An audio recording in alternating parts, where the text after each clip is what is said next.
everyone, welcome back to the Capsule in Conversation With. I'm Natalie Anderson, and for the next half an hour, I'll be your host along with our fashion editor Anna Muse and travel industry expert Lyndsey Thomas. And today we're exceptionally lucky as we are joined by a national treasure and writing legend, the incredible Kay Mellor. So as always, grab a cuppa, make yourself comfy and get ready to join in with our conversation. Well, here we are again. We're back in the studio and we are joined by our fashion fave, Anna Muse. Hi, Anna. Hello, lovely. Our girl about and travel industry expert, Lyndsey Thomas. Hello, Lyndsey. Hello, hello.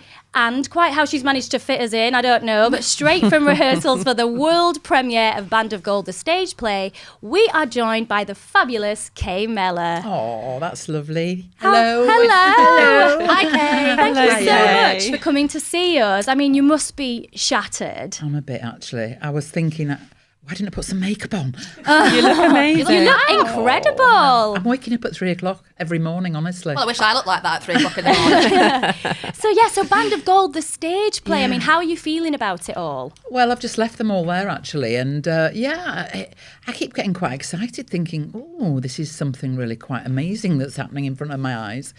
And then I kind of go, oh, hang on a minute, we've got to go back, we've got to do this, we've got to do that, and so much to do before we open, which is imminent. You know, we open, I don't know, Tomorrow. Yes, you open tomorrow. I keep thinking, next week, but no, we actually open tomorrow, and we've got a lot to do before we open, so we'll be working until probably midnight tonight. But it's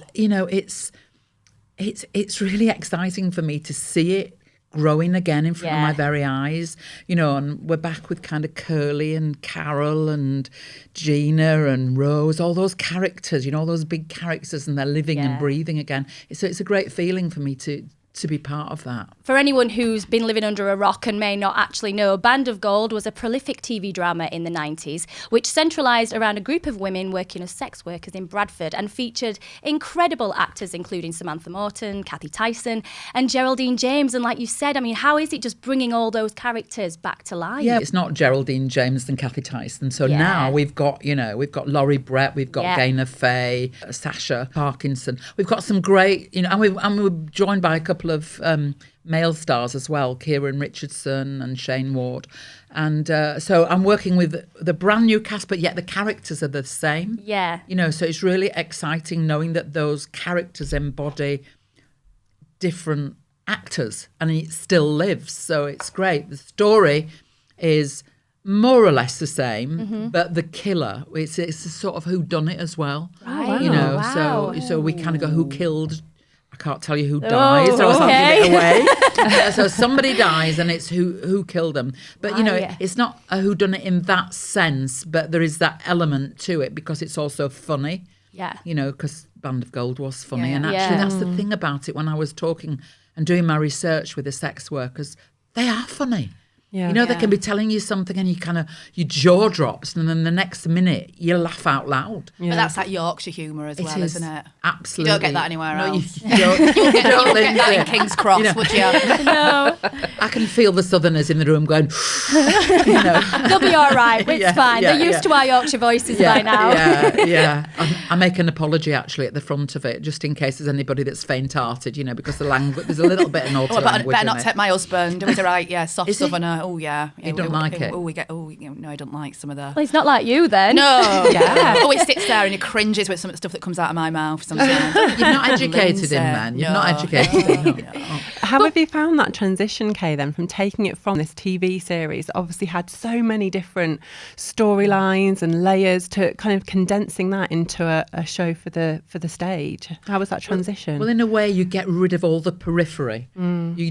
You just actually hone in on the big story from series one.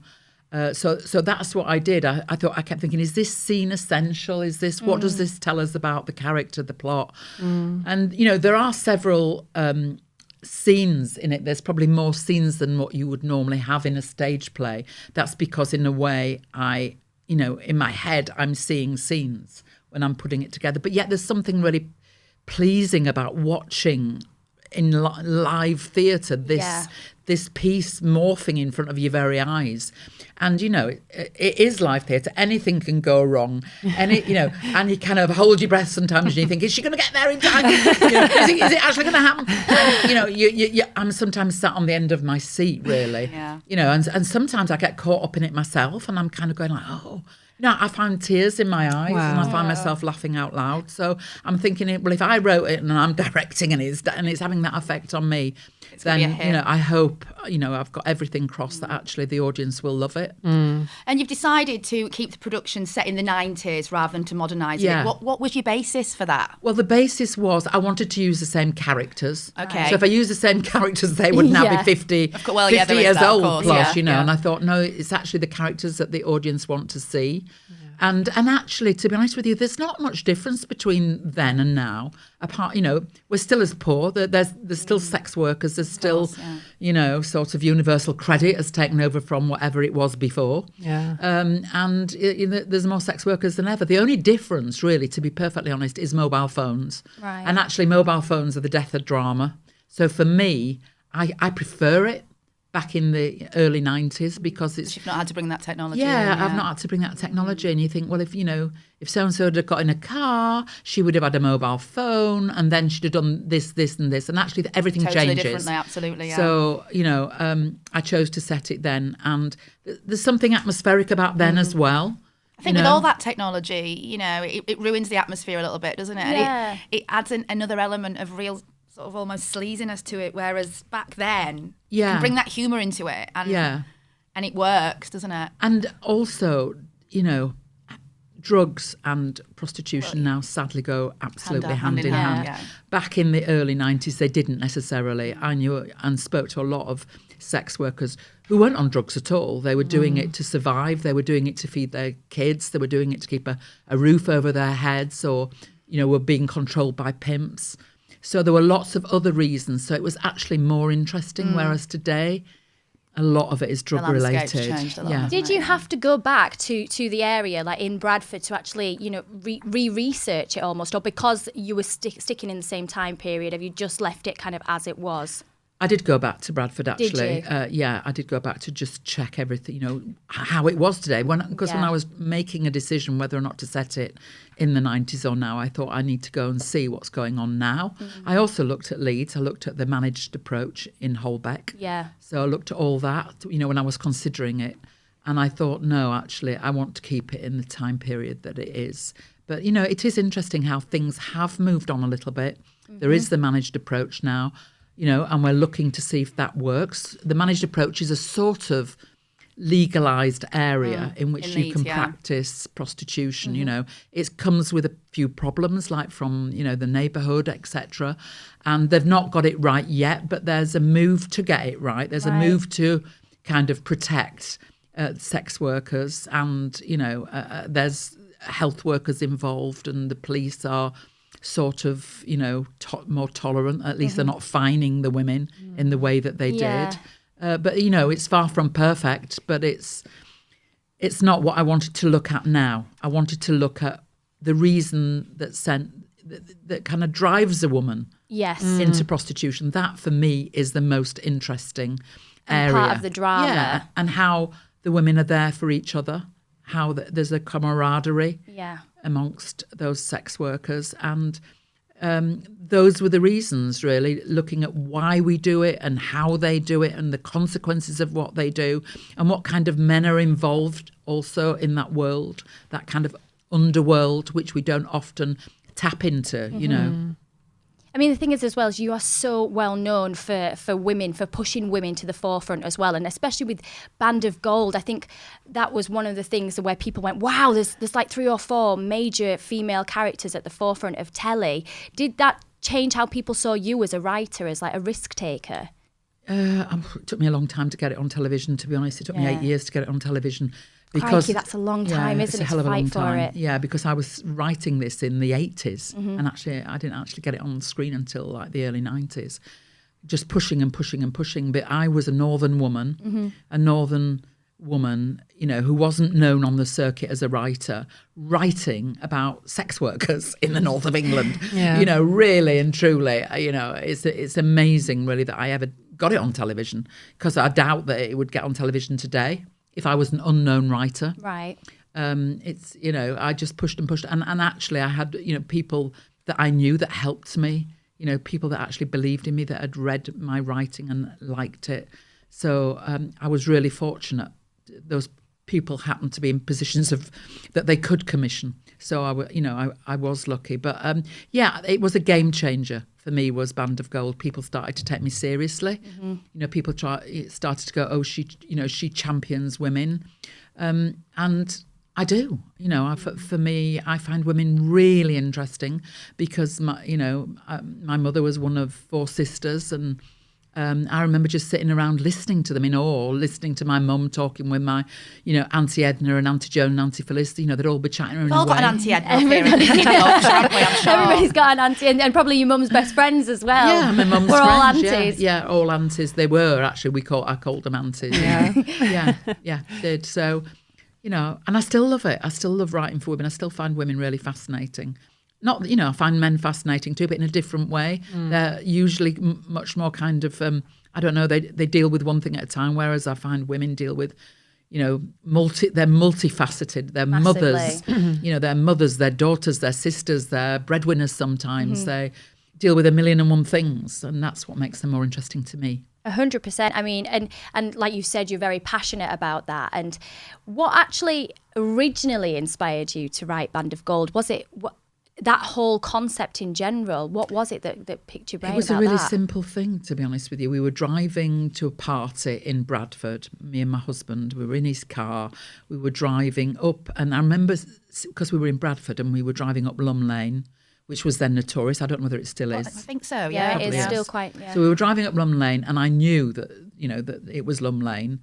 And I was like looking, going, oh, I wonder if there's anything. It has such a reputation, didn't it? Yeah, I mean, I'm, you know, you'd never tell, but I'm obviously, you know, a Bradford bird. Really? And, and for us, when, you know, I mean, I'm a child of the 80s, and I remember, you know, Band of Gold really, really well. And for us, you know, to have Lum Lane, you know, on TV was just like, God, this is putting Bradford on the map as well, you know, as much as anything. But yeah, it was one of those notorious parts of Bradford that as a school child, you know, we all wanted to go and have a little look round. And as we got a bit older, you know, 16, 17, and we started driving, we'd be driving round. Yeah. And, well, that's exactly, I mean, we were driving up to, I can't remember, it was somebody's, Yanina's party in Bradford.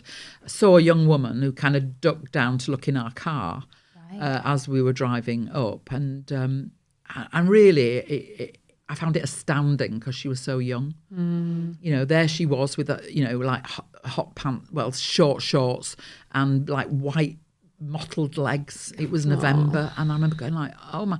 And I said to my husband, I said, did you see how young she was? Yeah. And he went, what? I said, well, that girl, did you see? And anyway, he said, oh, you know, he said, yeah, because he used to drive to Bradford all the time. That was it. He worked in Bradford.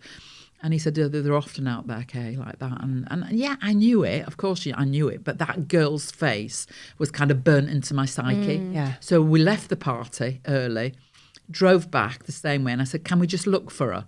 And I thought, well, if I find her, I'll stop and talk to her and say to her, what are you doing? Do people know, you know, does your mum and dad, where was your mum and dad? Yeah, welfare. Anyway, I couldn't find her. So I stopped another woman that we met, and I asked her, and she said, oh, you're talking about Tracy. She went, oh, she's got pimp problems. She's moved on to Birmingham.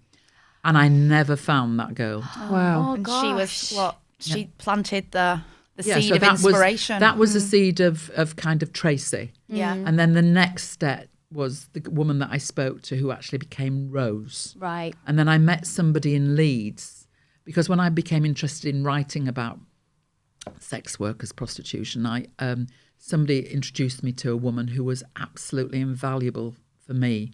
And she had worked in Chapeltown, and she'd given it up during the Ripper period. And she was in the process of giving it up, should I say. She still had a couple this wasn't particularly long after the Ripper period, was it, really? She was... so she had sweet, what do they call them? Sugar daddies. Okay. Yeah. And she talked to me. She was brilliant. And so I could always get to her, whereas sometimes I couldn't get to the women on the lane because they'd be working. I could always get to my I'm not going to name her, but the woman that was inspired the character of Carol, that was played by Kathy Tyson, and is now played by a Leeds woman, actually, Emma Osman, who is just amazing. She really is brilliant. She's sort of she just stole the character. It was just incredible, and she's magnificent. And I think this is one of her first stage jobs. We scoured everywhere looking for her, but she is really fantastic. And as you said, you've got a stellar cast. I mean, you've got Kieran Richardson, you've got Gaynor Faye, you've got Laurie Brett, you've got Sasha Parkinson, Shane Ward. I mean, you've got some incredible names in there. Thank you for that. Yeah, they're all in. It must be so amazing for you. Again, like you say, you wrote it back, you know, in the 80s, then it finally got commissioned in the 90s, and now to see these other actors bringing those characters back to life must be so thrilling and exciting. Absolutely. It just is. Honestly, it's a joy for me.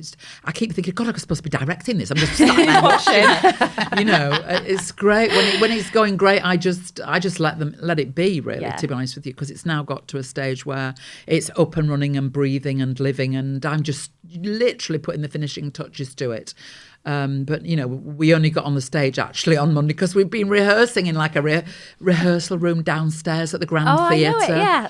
You know, you know it well. Yeah. And now we've come upstairs to the Grand Theatre, and we're on the big stage. And it's all a bit frightening, but you know, again, I'm just thrilled that we're actually at the Grand Theatre. Yeah. Because I love it so much there. It's my hometown. It's where it should be, and you know, it's. I just feel like I'm at home. They're so welcoming to us and to me at the Grand Theatre. So we're going to be there for about 3 weeks. And it's great. Some of the days are nearly sold out. Yeah. To be honest with you, so it's selling well. But there's still some seats to be sold. Anybody that wants to grab a fast seat or. I mean, it seems to me as well, like I've been lucky enough to work with you in the stage production, and just seeing your energy and how you are and how much love you have for the theatre as well. I mean, it's different, obviously, for you as a director with directing TV and then obviously waiting for it to come on, to actually being in the moment. Is it more thrilling? Yeah, it is really. Yeah. It's extraordinary. I was just, you have to slightly have more patience in theatre because you've got a million people in television all running round. You've got loads of crew. As far as you can see, there's all these crew waiting to do something, waiting on your every word. Whereas in theatre, you've probably got 2 people running around trying to do everything, and I'm kind of going, isn't that done yet? And going, okay, well, we haven't, the cast have been on the set, but, the plus sides are massive because actually you're creating a piece of drama that's going to live on. Yeah. That's the exciting thing, whereas television is kind of, it feels like it's a polystyrene cup in a way. It's disposable. Television it eats up story and it throws it out. You know what I mean? Whereas theatre is like a china cup. Do you know what I mean? You've got it forever, and you can treasure it, and you can polish it and dry it and put it on your mantelpiece or put it on your coffee table and look at it. It's something to treasure. So I just love theatre, and I absolutely love. I get addicted to sitting in the auditorium. I was just about to ask you then, how does that feel? I love seeing the audience's reaction. Oh, it's just amazing. It is. It's incredible, and seeing them being with them when they're laughing, being with them when you can hear a pin drop. Yeah. Being with them when they're crying or or moved. It is the most fantastic experience, and you just don't get that in television. No. You're lucky if I've got some great friends that when a television show's been on, they'll ring me up and clap down the. I've got great friends, that's all it is really, and then it's gone. Do you think do you think having that experience now, do you think it's changing you as a writer of how you write now going forward, whether you'll be writing for television? Is it in your brain still, that experience? What, the theatre? The theatre, just like when you're writing it, almost imagining that reaction, and then putting it onto the page. Maybe it does. I think it makes you a better writer. Yeah. If you can flit about from medium to medium, I think that's really good to do that, to come from theatre to television and television to theatre, the other way around, because it makes you very fast if you've worked in television, like somebody said to me, normally, Kay, we'd be still exploring the text. Week 1, I'm going, all right, up on your feet. Come on, let's start moving. Come on. Not hanging around. Yeah, I'm very fast. That's just me and how I am. And I think television's made me like that. But actually, theatre, in a way, makes you able to explore character more, and I think that is really exciting. And, I can learn from that and bring some of that into my televisual work. I mean, you're so busy with lots of different projects alongside Band of Gold, but we all want to know, how do you manage the work-life balance? I mean, how do you do it? Do you ever have a day off, Kay? Yeah. Terrible. Do you not? I really am bad, to be honest with you. I have more holidays than I had before. I do try and take holiday, and I try not to work. Unfortunately, the last holiday I had was 3 weeks, but I had to work the first week of it. But yeah, I mean, you should ask my husband. He's like sat at the table depressed, seeing me leave on a morning at 9:15, and I'll return back at about 10 o'clock or 12 o'clock at night. So are you a beach holiday type of girl, or are you more of a bit of adventure or a bit of sparring? What do I do?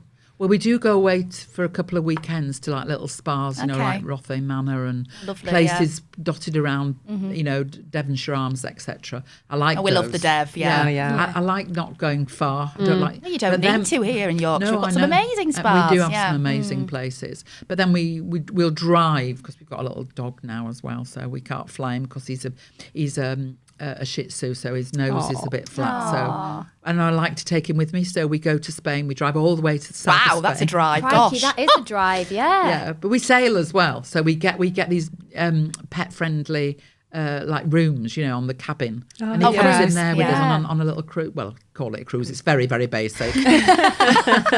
Literally, we're stuck in a room for 24 hours with bunk beds and the dog. I love that. I find, though, when I take time off, that's when some of my best ideas come to me. Like, I don't know if you find it, but when I actually take a step back and switch off and I'm on holiday, I'll be like, hang on a minute, I've got an idea. Has that happened? Does it happen? Oh, yeah, it does. And then you're working again all of a sudden. And then Anthony panics. I try not to watch TV if I can. Because when I'm watching TV, I kind of go like, why didn't she do that? Oh, that scene's a bit strange, or blah, blah, blah, blah. Yeah, I start to analyse it, and I do get ideas when because actually you do need to rest your brain. Yeah. It's really, really important. I'm not as young as I once was, so I feel that I do need to have a bit more relaxation time. I keep saying I'm going to cut back. I'm going to go slow. And every time I say that, and I know soon I got them, out of my mouth, and I'm kind of going, what's the next thing? Okay, so this is the next script, or this is the next project.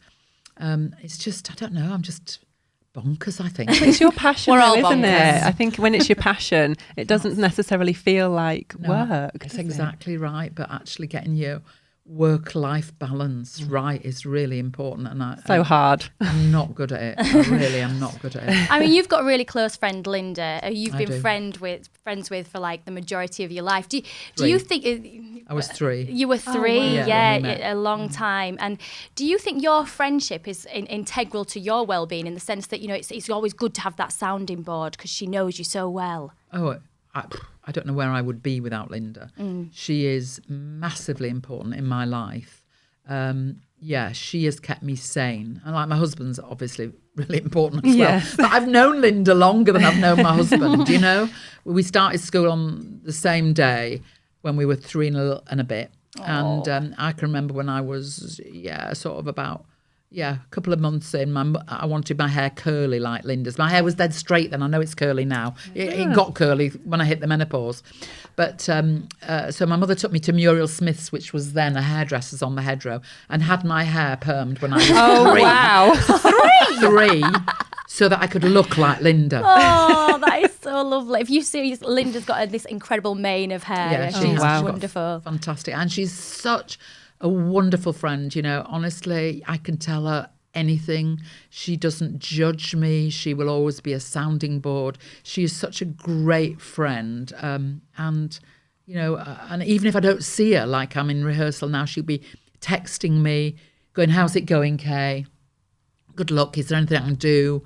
thinking about you. You know, literally that keeps that conversation going, That and it's just so important to me. Yeah. And she will be there on the first night. You know, she was there at the workshops actually as well, because I didn't mention we did a couple of workshops for Band of Gold first of all, because I wasn't absolutely sure that it was going to work. But it was only after the workshops and after the feedback that I got that I realised actually this does stand up as a play and people do want to see it. So I kind of thought, right, okay, then big breath, we're going to do Band of Gold. Wow. It's so important to have that, you know, that wing woman in your life, and that, and have that support. There isn't it just that one person is just integral to, I think, to any woman's success, really. I think, you know, I've got lots of, some of them are friends and some of them are acquaintances. Yeah. But I've got one dear friend that for me is the most important woman after my daughters, I would say, or along with my daughters, that keep me sane in my life, and I love her. And if she ever says to you, "Oh, I'm not sure about that," do you listen to her, or do you go, right, okay, well, Linda says, you know, do you have that on board? Yeah, I would. I mean, she once said to me, it was something or other. She went, "Kay, you're bigger than that." And I looked at her, and she never ever says anything, you know, like, you know, anything judgmental. Yeah. But I knew what she was saying, and she was saying that in my best interest. Yeah. And I looked at her and I thought, yeah, let it go. Yeah. Let it go. Linda says it, let it go. Absolutely. Oh, Linda. Yeah, I She know. is amazing. I know, she is. I've been She's fortunate wonderful. enough to meet her. She is an amazing lady, you know, absolutely amazing. Yeah. Well, unfortunately, we've got to round it up for today. I know, although we could have definitely stayed chatting to you all afternoon, Kate. Enjoyed it. It's been absolutely wonderful to have you with us. Thank you you so much for coming Thank in. you. A massive good luck for the opening of Band of Gold. We have no doubt it's going to be a huge Absolutely. success. The production is currently playing at the Leeds Grand Theatre until December the 14th and will be touring nationwide from January the 14th, 2020. Again, massive good luck. We can't wait to see it. We've had a fantastic time here in the studio. We hope you guys at home have too. Thank you very much for joining us. Don't forget you can visit all of our content at the website www.thecapsule.co.uk, and you can subscribe to all of our podcast channels and leave your rates and reviews. We love hearing from you. We will be back very soon with another special guest for more The Capsule in Conversation With. And so it's goodbye from Anna. Goodbye. Goodbye from Lyndsey. Goodbye. Goodbye from Kay. Goodbye. And goodbye from me.